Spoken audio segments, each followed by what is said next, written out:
You are listening to the Critical Mass Radio Show, Orange County's business talk show, focused on exploring topics of interest to CEOs who are leading middle market companies.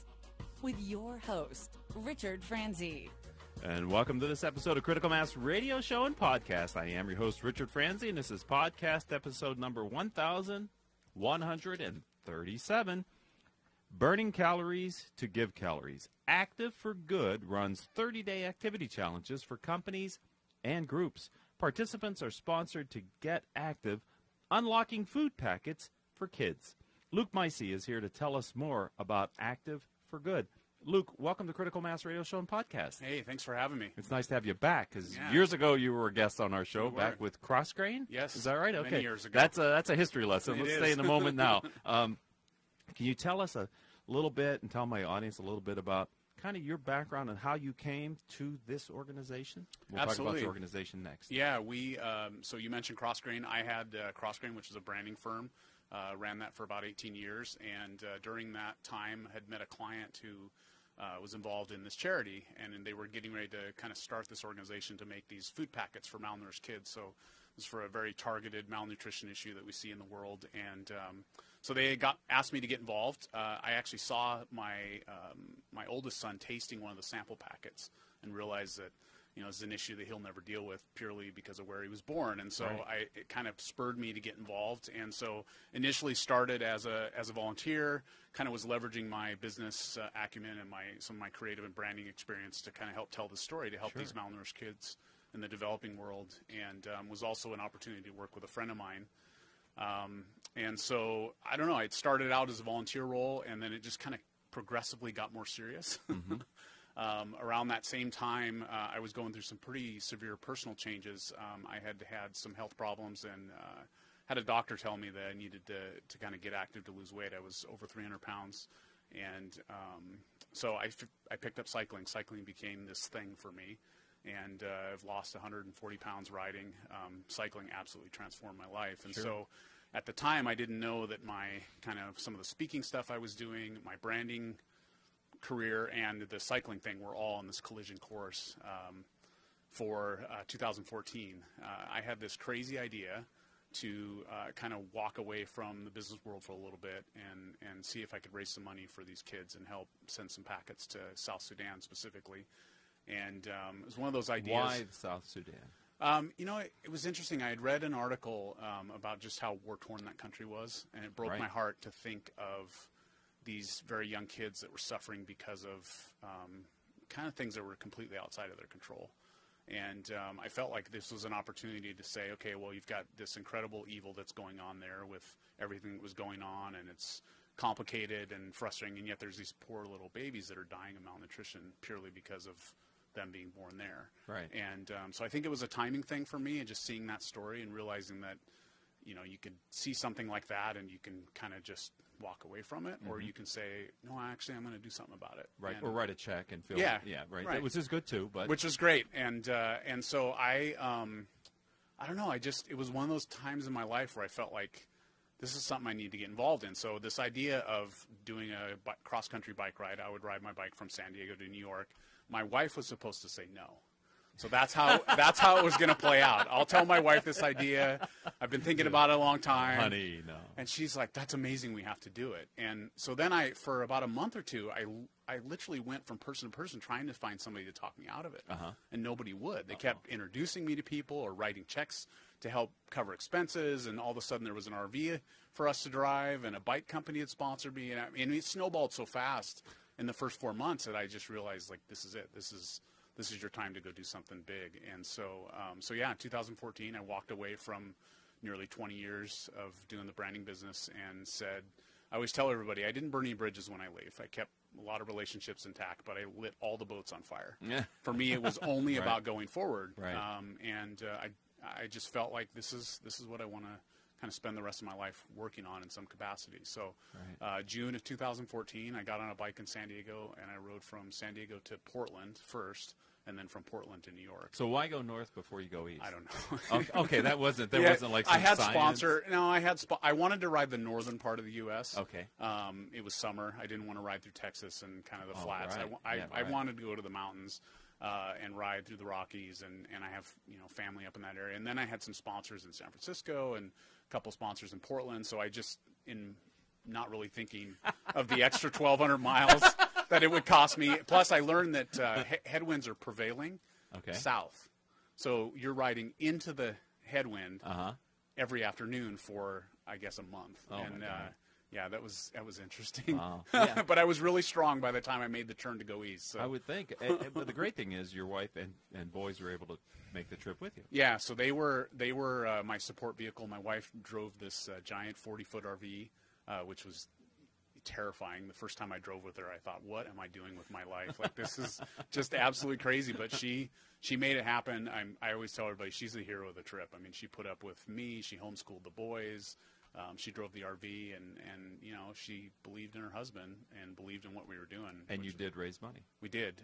We raised money on the way there, and then with some additional kind of speaking and events on the way back. So nice. Total, I was gone for almost 6 months. Wow. So what a family adventure. It was. Your kids will never forget that. Yeah, it was crazy. Right. It was crazy. Wow. Okay, so let's get that today. What is your organization today?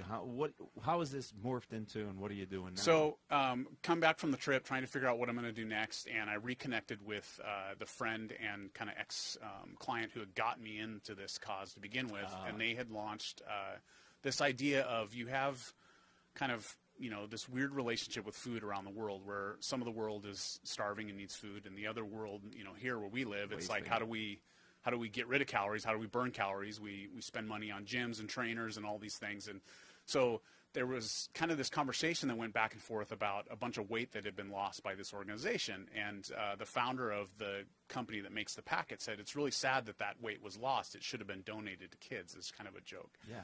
And somebody said, could we do that? We thought, well, that's an interesting, I'm not sure how we could do that, right. but, they offset carbon footprint with things. They do things to offset. Right. And so we kind of came up with this scheme of you've got kind of companies that are looking to engage their employees in activity challenges and wellness challenges and things like that. They're investing money in it already. Would they be willing to kind of use purpose as a motivator to get their employees active and fit and also connected? And so we kind of devised this product of a 30-day activity challenge where we go into companies. We have a really simple app that they download, and they participate and get active together. They compete on teams, and at the end of the challenge, kind of their activity is directly translated into packets for kids. How's that? So by the employer sponsoring the employee to get active, it's a simple $30 a month fee per employee, in the kind of 500 to 1,000 employee range. And that covers not only the participation in the program, but it also covers all the packets that are delivered at the end. So, and you're for those that are watching us on the live stream or maybe checking us out on Facebook or maybe on YouTube later, you have a packet. Can you explain what you brought? So this is a packet of RETF, which stands for Ready to Use Therapeutic Food. Nonprofits love our acronyms, and so. It's a packet of peanut butter and powdered milk and nutrients in a packet. It's used for kids that are suffering from what they call severe acute malnutrition. So this is kind of past the point of hunger where these kids literally need a medical intervention or they're going to starve to death. And it's also very young kids, so it's typically kids in the first 1,000 days of life. So these packets are used by kind of World Health, World Aid organizations. The best way to think about it is like food by prescription.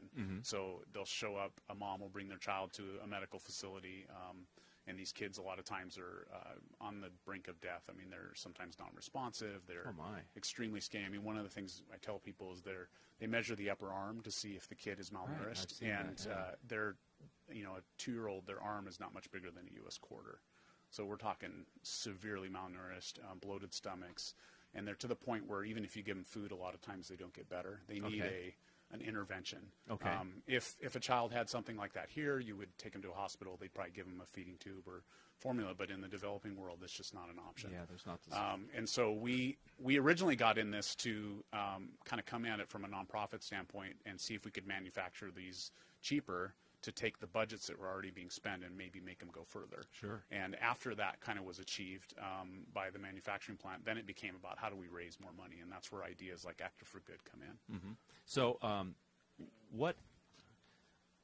how long does it take a severely malnourished child on to eat these before they're like able to go back to a diet? So typically they're doing 3 packets a day for 6 weeks. 6 weeks. Yeah, so it's a 6-week program, and the results are just absolutely amazing.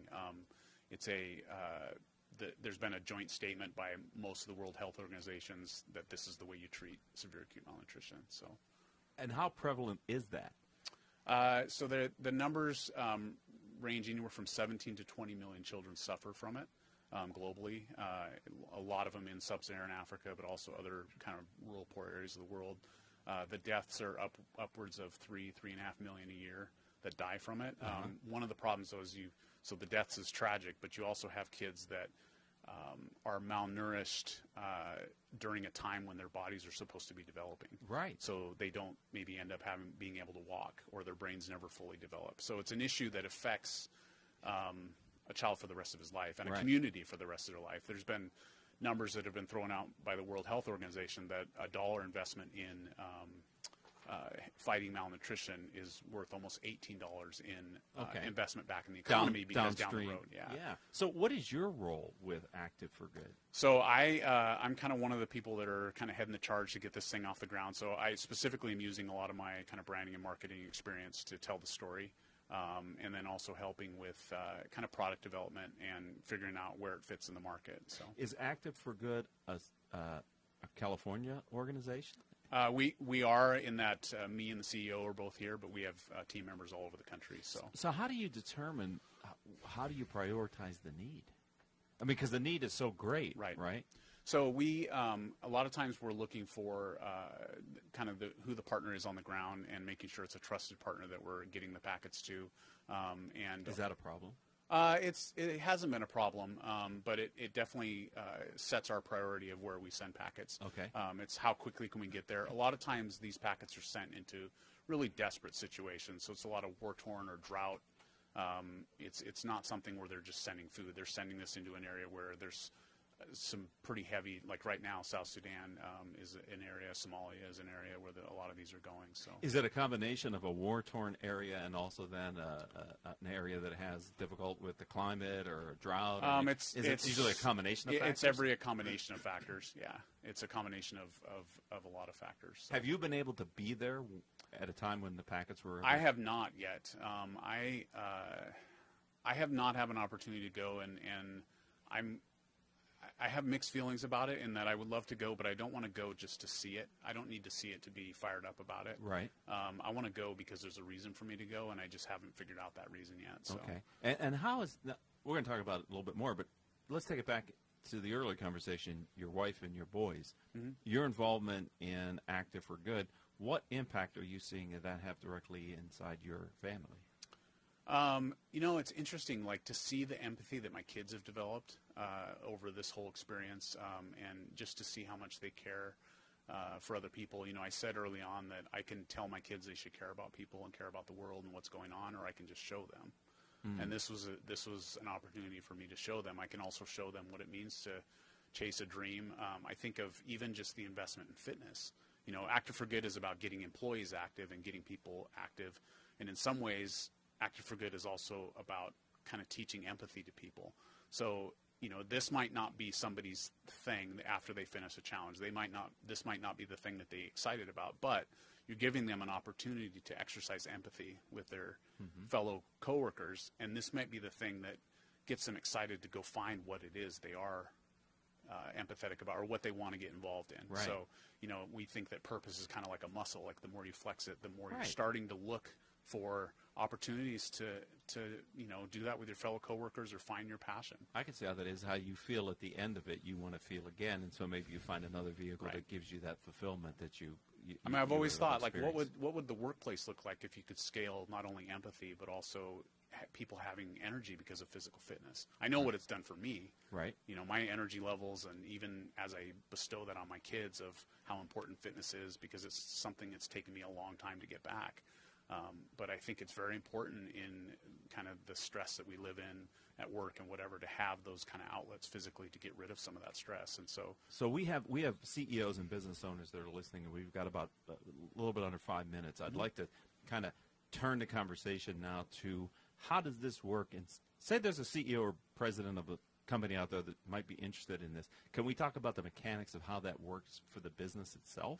Yeah, absolutely. Okay. So a lot of the companies that contact us, they're either already doing some sort of kind of corporate wellness or activity challenge type thing. So they've done step challenges together, whatever. And this is just a kind of an interesting twist on that. Right. So that's kind of one angle that folks do it. Another one is they're looking for a way to kind of get their team engaged in something together, whether it be through community service or even just having the kind of fun competition that this challenge brings.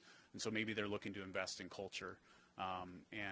So those are typically the companies we connect with. Mm-hmm. The mechanics of it are a lot of times it's either an executive that decides we want to do this and they contact us, or we go in through an HR department, and they say, hey, this is awesome, let's do it. And so typically have a kickoff call, and then we set a challenge start date and end date, which again is a 30-day challenge. And then from there, it's pretty easy to participate for the actual participants. We give them a full kind of marketing kit to talk about the cause.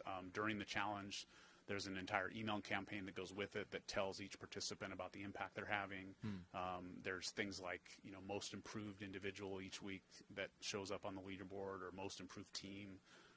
And so the other thing I'll mention is, because we're a nonprofit, it can typically be funded from like a foundation budget. It's not something that has to be funded from like their traditional HR budgets. Okay. So. And it's $30 per employee per month? It's $30 an employee to participate in the 30-day challenge. Okay. A lot of times companies will do it maybe twice a year, 3 times a year. So. Okay. And we're working on a kind of a library of challenge idea where eventually there'll be a few different types of challenges. Right now the focus is on a 30-day experience. And what does that translate to? So you were saying earlier the ideal company to engage this for you is how many employees? They're typically in that 500 to 1,000 employee range. Okay. We have done challenges for much larger companies. Sure. We're actually doing a challenge with Chevron right now. Wow. What we found with the larger companies is a lot of times they have technology platforms already in place. Okay. And so they love our story, but they don't want to maybe implement some sort of new tech. Okay. So what we do is we just come in and layer our story on top of what they already are using. All right. Because for us, our mission is to help kids and help people get active. It's not necessarily to build a user base. We want to see these packets be unlocked for kids. So. And what's a packet like this cost? They're 50 cents a packet. Okay, so $30 is... Yeah, so it covers, it breaks down to a little more than half of it covers packets, and the other half kind of covers our administrative costs. Sure, so. sure. Yeah. All right, so if someone would like to learn more about how to participate or bring Active for Good into their business, how would you say they do that, Luke? If you just go to activeforgood.com, up in the right corner, there's Start a Challenge, and from there you can get to our company challenges and contact us. People can also email hello@activeforgood.com, and we're happy to respond to questions. And you said the CEO's here in Southern California as well? Yeah, he's down in Newport Beach. So. And does Active for Good buy these packets then? Yeah, so we then make a purchase and work with the partners to see where the packets go. So, for example, we did a challenge with Johnson & Johnson. We actually were able to do a video with them that shows their actual packets in country. Oh, okay. And so we're able to follow the story all the way through. Wow. And then during the challenge, the app that you have on your phone, our Active for Good app, actually shows the individual how many packets they've unlocked. So every day it's about closing that ring and unlocking more packets. So. Okay. Yeah. Well, this is an awesome program, and it's interesting to me how one relationship, one connection totally changed the course of your life. Yeah. Right? Yeah. I think that's probably true for most of us, right? We just never know when that's Yeah. going to happen. Yeah. I think of books and people. Those are the two things that change everybody's life, really. Right. Well, thank you for being a friend of the program, a part of our community, and the good work that you're doing for so many needy Thanks people for having around me. the world. It's great to see you again. Thank you. Thank you. All right, ladies and gentlemen, unfortunately, that's going to end this segment of Critical Mass Radio Show and Podcast. I'd like to thank our engineer, Paul Roberts, our producers, without whom we wouldn't be able to do this show, Joan Park, Crystal Nunley, and, of course, Haley Stern. If you'd like to connect with me on LinkedIn, probably the best way to do that, and just look me up, Richard Franzi, Franzi. Until our next show, I hope all of your business decisions will move your company in a positive direction. You have been listening to Critical Mass Radio Show Business Talk Show, focused on exploring topics of interest to CEOs who are leading middle market companies. With your host, Richard Franzi.